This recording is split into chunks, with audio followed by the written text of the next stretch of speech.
नमस्कार दोस्तों, स्वागत है आपका आपके अपने YouTube चैनल दीपक रचित कथा में। ओम नमः शिवाय। हर हर महादेव। सावन के इस सोमवार यहाँ पर बांधें एक जोड़ा हरी चूड़ी, 24 घंटे में देखें चमत्कार। दोस्तों, सावन का महीना मर्यादा और भक्ति का महीना होता है। सावन के पूरे महीने पर भगवान भोलेनाथ का नियंत्रण माना जाता है। ऐसा माना जाता है कि सावन के पूरे महीने में भगवान भोलेनाथ पूजा पाठ करने से प्रसन्न हो जाते हैं। सावन का पूरा महीना भगवान भोलेनाथ का प्रिय महीना है। इस संबंधी अनेक पौराणिक कथाएं और धार्मिक मान्यताएं भी हैं। इसलिए जन साधारण लोग किसी और महीने में संयम और नियम का पालन करें या न करें, लेकिन सावन के महीने में संयम और नियमों का पालन जरूर करते हैं। तो आज का यह वीडियो बहुत ही सुंदर है, ज्ञानवर्धक जानकारी है। इस वीडियो को आप अपने फायदे के लिए पूरा जरूर देखें। दोस्तों, हम अपने चैनल में ज्यादा से ज्यादा प्रयास करते हैं, सरल से सरल और आसान उपाय बताते हैं, जानकारी बताते हैं, जिससे जन साधारण लोग लाभ उठा सकें। सावन के महीने का विशेष महत्व कुछ इस प्रकार से है। सावन के महीने में समुद्र मंथन हुआ था। सावन के महीने में ही माता लक्ष्मी समुद्र मंथन से उत्पन्न हुई थी और माता लक्ष्मी को धन की देवी का दर्जा प्राप्त भी सावन के महीने में ही हुआ था।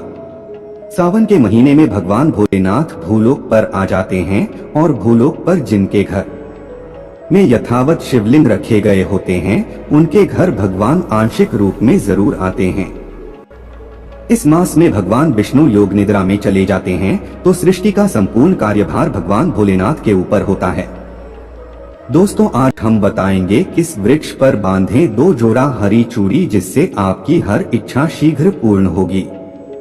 इस वृक्ष पर सावन के महीने में हरी चूड़ी बांधेंगे तो आपकी मनोकामना शीघ्र पूर्ण होगी ही होगी। आपका आने वाला समय भी सुगमता से गुजरेगा और आपके जीवन की सारी परेशानियां समाप्त हो जाएंगी।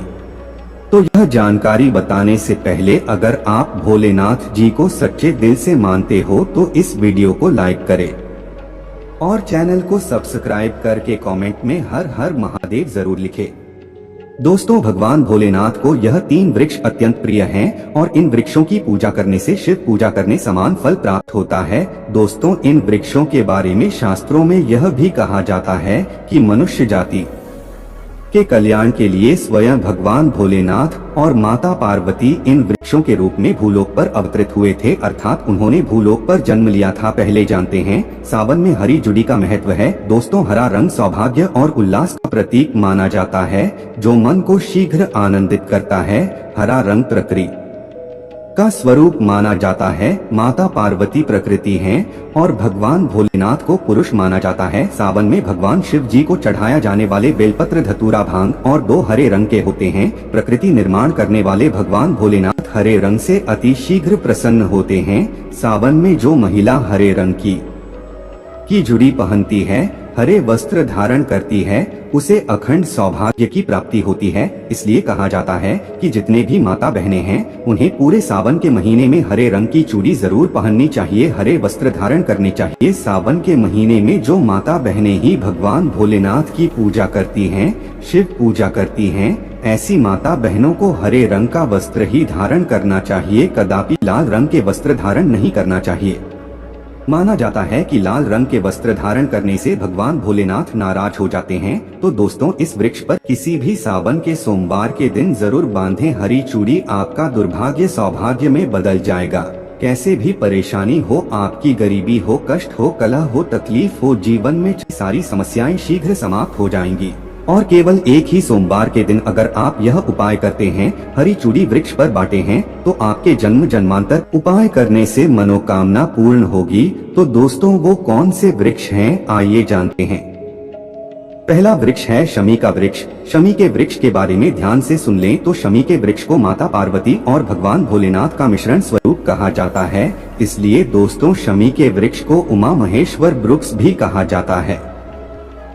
कई स्थानों पर शमी के वृक्ष को उमा महेश्वर वृक्ष भी कहा जाता है। पूरे सावन भर शमी के वृक्ष पर माता पार्वती और भगवान भोलेनाथ का वास माना जाता है। सावन के महीने में गोधूली बेला पर प्रदोष काल के समय अर्थात जब दिन न हो न ही रात हो यानी संध्या काल के समय, तो इस वृक्ष को संध्या काल के समय में गोधूली बेला में या फिर प्रदोष काल में छूने से दोष, कष्ट और सारी परेशानियां समाप्त हो जाती हैं। केवल सावन के महीने में छूने मात्र से सावन के महीने में शमी वृक्ष की जड़ पर कच्चा दूध डाला जाए तो भगवान भोलेनाथ शीघ्र प्रसन्न होते हैं और माता पार्वती का खूब सारा आशीर्वाद मिलता है। शमी वृक्ष का और धार्मिक महत्व क्या है? तो दोस्तों, प्रभु श्री राम ने लंका पर आक्रमण करने से पहले शमी वृक्ष की पूजा की थी। पांडवों ने अपने दिव्य हथियार भी शमी वृक्ष पर ही छुपा कर रखे थे। शमी का वृक्ष जिस घर में लगा होता है उस घर का कल्याण होता है, उस घर में सभी प्रकार के भौतिक सुखों का वास हो जाता है। तो दोस्तों, सावन के किसी भी सोमवार के दिन शमी वृक्ष पर उमा महेश्वर का ध्यान करते हुए 2 जोड़ी हरी चूड़ी और हरा रिबन जरूर बंद हैं या फिर हरे रंग की जो भी श्रृंगार की वस्तु आपको मिल जाएंगे वह जरूर भेंट करें। कोई आपकी मनोकामना हो एक ही सोमवार में पूर्ण हो जाएगी। पूरे सावन भर अगर शमी के पत्ते भगवान भोलेनाथ को उनकी पूजा में चढ़ाते हैं, घर में वास करती हैं। आपके घर में कितने भी दरिद्रता हो, आपके घर में कैसे भी परेशानी हो, परेशानी समाप्त हो जाती है और पूर्ण रूप से आपके घर में ही भौतिक सुख अगर निवास करने लगते हैं। दूसरा वृक्ष है धतूरे का वृक्ष। धतूरे का वृक्ष भगवान भोलेनाथ के उग्र स्वरूप काल भैरव के से उत्पन्न हुआ है। मान्यता है कि शिवलिंग पर धतूरे का पत्ता पुष्प फल चढ़ाने से राहु, केतु और शनि के कुप्रभाव समाप्त हो जाते हैं। धतूरे के वृक्ष पर सावन के किसी भी सोमवार के दिन अगर 2 जोड़ा हरी चूड़ी बांधें तो शत्रु से छुटकारा मिल जाता है, शत्रु का सर्वनाश होता है।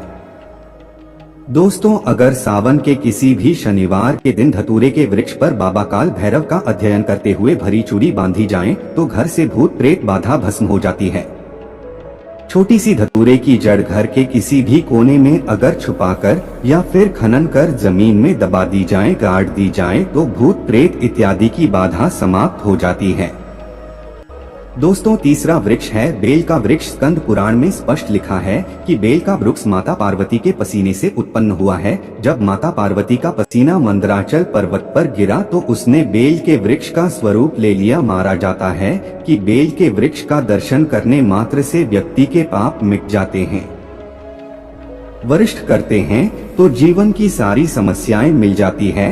अगर आप भगवान भोलेनाथ को बहुत जल्द प्रसन्न करना चाहते हैं, आप भगवान भोलेनाथ पर खूब सारी चीजें चढ़ा रहे हैं लेकिन बेल का पत्ता नहीं चाहते हैं तो वह प्रसन्न नहीं होते ही पूरे सावन के महीने में बेल की जड़ पर ब्रह्मा का वास होता है। मथा संपूर्ण स्थान पर भगवान भोलेनाथ जी का वास माना जाता है। ऐसा भी माना जाता है कि कोई भी साधन अगर सावन के महीने में बेल वृक्ष की पूजा करें सुबह के समय में या फिर संध्या काल के समय में बेल की जड़ के पास अगर घी का दीपक जलाए तो तीर्थों के स्नान करने के समान पुण्य की प्राप्ति होती है। समस्त बेल की जद में सावन के महीने में आ जाते हैं। तो दोस्तों, सावन के किसी भी सोमवार के दिन बेल वृक्ष की जड़ पर अगर कच्चा दूध डाला जाए जीवन की परेशानियां और कष्ट मिटे हैं। तो सावन के किसी भी सोमवार के दिन संध्या बेला में बेल के वृक्ष में 1 जोड़ा हरी चूड़ी जरूर बांधें।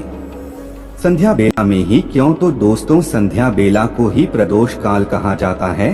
प्रदोष काल के समय अगर भगवान भोलेनाथ और माता पार्वती की पूजा की जाए तो पूजा के प्रभाव बढ़ जाते हैं। इसे मनोकामनाओं की शीघ्र पूर्ति होती है। जैसे आप सुबह पूजा करते हैं तो उसका प्रभाव 100 गुना होता है, लेकिन संध्या काल के समय जब आप पूजा करते हैं, जब न दिन हो न रात हो यानी प्रदोष काल के समय अगर आप पूजा करते हैं तो उसके प्रभाव 1000 गुना ज्यादा बढ़ जाते हैं। तो संध्या काल में ही घी का दीपक जलाए। दीपक जलाने के बाद आप 1 जोड़ा हरी चूड़ी बेल के वृक्ष पर जरूर बांधेगी। एक ही सोमवार के दिन ये उपाय करने से आपकी मनोकामना पूर्ण हो जाएगी। और जब सावन में बेल के पत्ते आप भगवान भोलेनाथ को चढ़ाते हैं तो कम से कम 5 पदों पर सफेद चंदन से श्री राम लिखकर उन्हें जरूर चढ़ाएं। इससे भगवान भोलेनाथ जल्दी प्रसन्न होते हैं। तो दोस्तों, सावन के किसी भी सोमवार के दिन इन 3 वृक्षों में से किसी भी एक वृक्ष पर हरी चूड़ी जरूर बांधें, आपकी मनोकामना पूर्ण होगी। दोस्तों, आज के लिए बस इतना ही। मिलते हैं एक और ज्ञानवर्धक वीडियो के साथ। धन्यवाद।